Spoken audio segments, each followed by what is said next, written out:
This program contains adult content. Parental discretion is advised. Today, inshallah ta'ala, a brother emailed me saying, Assalamu alaikum, I have discovered that my wife of 5 years is cheating on me. Anyone knows what the Prophet said about such a case? A man who his wife, she welcome any man to play with her? Anyone knows? The advice is this, bro. You drop her in a heartbeat.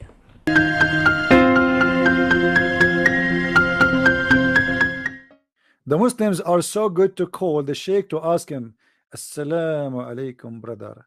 Brother, is it okay to shave underarm in front of my wife? A brother, she is your lawful spouse and it's okay for you to shave your underarm in front of her. Thank you, brother. I was really afraid to do that. Another call. Assalamu alaikum. Wa alaikum assalam. A brother, my wife, she don't mind any man to touch her and to play with her. Brother, what? My wife, brother, she don't mind any brother to touch her and to play with her. And you know exactly what I'm talking about, brother. Oh, brother, that's very horrible. So she don't mind at all? Yes, brother, she don't mind at all. Brother, can you leave for us your address under the air? Brother, why you want my address? Brother, just to visit you. Anyone knows what the Prophet said about such a case? A man who his wife, she welcome any man to play with her? Anyone knows? Let me show you. This is not a radio station. I'm just making it as it's a radio station and phone call, but in fact it's not. It is a Muslim guy who came to the Prophet and asked him that my wife, she don't mind that anyone he do, A man come to the messenger of Allah and said, Prophet, my wife does not object anyone to touch her. That person is evil, filthy, sinner, transgressor. The Prophet said, where do you live, buddy? Where do you live? Brother, I live next to the pharmacy door. If you go to the pharmacy next to the bus station, go walk 7 steps, you will find a door. It says, stupid idiot. Okay, brother, I will visit you from time to time. I promise you. I promise you I'm coming to your house. So his wife, she does not object if anyone touch her. He said, Muhammad, okay, divorce her if you wish. The man, he said, I'm afraid I will miss her.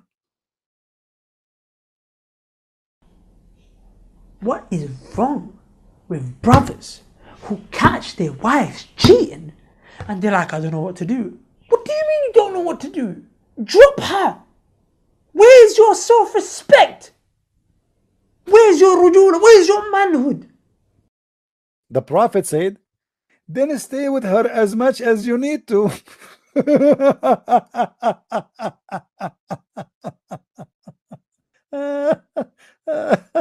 Actually, the translation is super duper false. The Prophet, he said, قال استمتع بها ما شئت. Enjoy her then. The Prophet of Islam giving a moral answer, ethical answer. The guy, he have a wife, she is a whore. She sleep with everybody. Complaining for the Prophet. The Prophet said to him, okay, well, as long as she is like that, divorce her. The man, he said, well, I'm going to miss her, I like her. Muhammad, he said to them, he said, okay, well, then enjoy her as much as you can. So, which means Muhammad is giving him the idea, enjoy the whore, his wife, with the rest of the men. Muhammad, he don't mind. The advice is this, bro. You drop her in a heartbeat. Why is it confusing for you? What should I do? Leave this person. Allah will place him with someone better. Do you want your children to be raised in a house where your spouse is a fornicator? No, not fornicator. Fornication is if you're not married.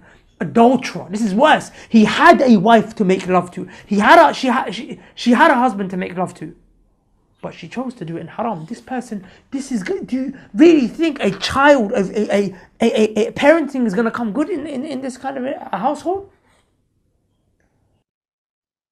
Do you see it, Muslims, or I'm making things up?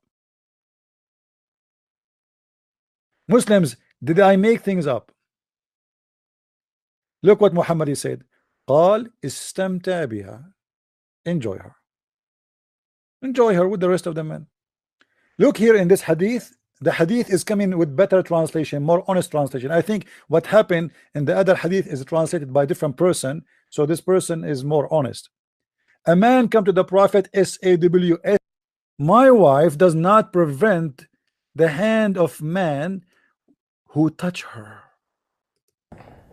Because remember, there's elements of cheating. Cheating is not all necessarily sex. There's cheating in terms of, I mean, cheating is all evil and haram and terrible.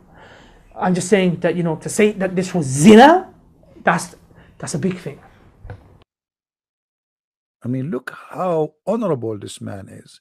Look how he's really man. This guy is a real man you want to have as a husband, especially if you work as a hooker. He said, the Prophet, divorce her then. He then said, I'm afraid my inner self might covet her. He said, then enjoy her. Very open-minded religion, brother. Muhammad, it's obviously Muhammad, he was a Democrat and he was going to vote for Hillary Clinton. Enjoy her.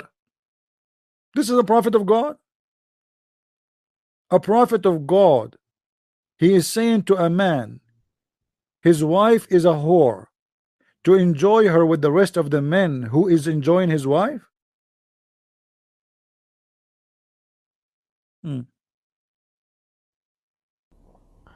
People who are willing to remain in a relationship with someone that they love, despite having been humiliated on such a level, should be worried that they are doing shirk. Maybe I'm not saying it is, but it could be the case. Because if you take complete love and complete humiliation and you take it away from your worship to Allah and you give it to a human being, where you happen to completely love or completely humiliate yourself against in front of that person, then now you've done shirk and that person is your God now. But you see, the good thing about Muhammad, he is a person who speak a lot, and the more he talk, the more he do poo-poo, and poo-poo is very helping in this religion. It is the fertilizer for knowledge. And if you want the easier way to always find reference, you can get my books from Amazon.com, and you will find list of books covering tons and tons of things in Islam with a lot of reference, endless reference. So they will be always handy. You will have an index and easy for you to find all the information. And I encourage people who speak languages to tell people about my translated books to other languages, like you know, in Netherlands, French, German, etc.